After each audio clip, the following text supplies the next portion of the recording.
মধ্যপ্রাচ্যে টানা ৩ মাসের সংঘাত বন্ধে গুরুত্বপূর্ণ কূটনৈতিক অগ্রগতি হয়েছে।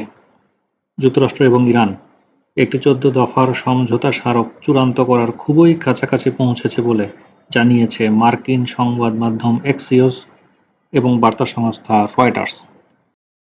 প্রকাশিত এই প্রতিবেদনে এনডিটিভি জানিয়েছে, এক পাতার এই খসড়া স্মারকের মাধ্যমে যুদ্ধবিরতি কার্যকর করা, পারমাণবিক ইস্যুতে নতুন কাঠামো তৈরি এবং আঞ্চলিক উত্তেজনা কমানোর পরিকল্পনা নেওয়া হয়েছে।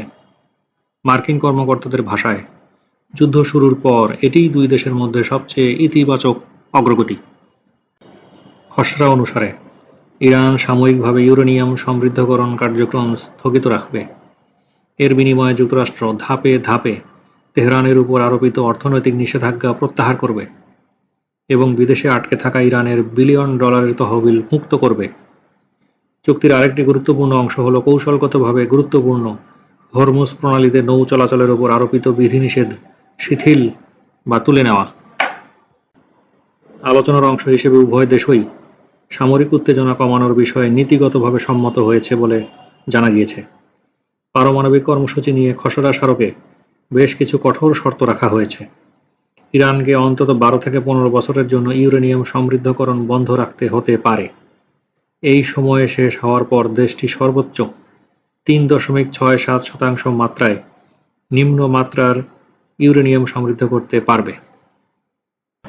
এছাড়া ইরানকে প্রতিশ্রুতি দিতে হবে যে তারা কখনো পারমাণবিক অস্ত্র তৈরি করবে না, কোনো ভূগর্ভস্থ পারমাণবিক স্থাপনা পরিচালনা করবে না এবং আন্তর্জাতিক পরিদর্শকদের আকস্মিক পরিদর্শনের অনুমতি দিবে। জাতিসংঘের তত্ত্বাবধানে উন্নত পর্যবেক্ষণ ব্যবস্থাও চালুর প্রস্তাব করা হয়েছে।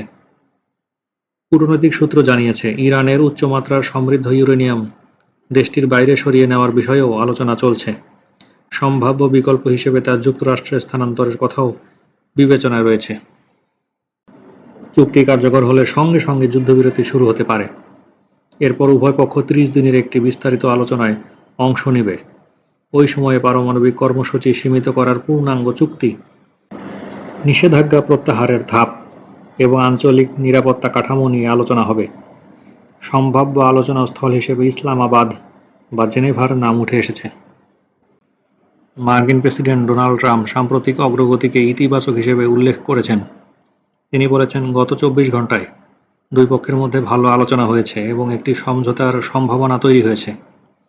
তবে একই সঙ্গে তিনি সতর্ক করে বলেন, ইরান প্রতিশ্রুতি রক্ষা না করলে আরও কঠোর সামরিক পদক্ষেপ নেওয়া হতে পারে। অন্যদিকে ইরান এখনও আনুষ্ঠানিকভাবে চুক্তিতে সম্মতি দেয়নি। প্রিয় দর্শক, বহুতল ভবন নির্মাণের পূর্বে সয়েল টেস্ট অত্যন্ত অপরিহার্য একটি বিষয়, যেটিকে প্রায়শই উপেক্ষা করা হয়। বহুতল ভবনগুলোতে সয়েল টেস্ট না করে বিল্ডিংয়ের নকশা প্রস্তুত করা একটি মস্ত বড় জুয়া ছাড়া কিছু নয়। এতে ভূমিকম্প সহ অন্যান্য প্রাকৃতিক দুর্যোগে ভবন ক্ষতিগ্রস্ত হওয়া, হেলে পড়া সহ বিভিন্ন ঝুঁকি তৈরি হয়। তাই বহুতল ভবন নির্মাণের পূর্বে আবশ্যিকভাবে সয়েল টেস্ট করিয়ে নেবেন। নির্ভরযোগ্য সয়েল টেস্টের জন্য ডেসক্রিপশন বক্সে দেখানো নাম্বারে যোগাযোগ করুন। প্রকৌশলী আহসান।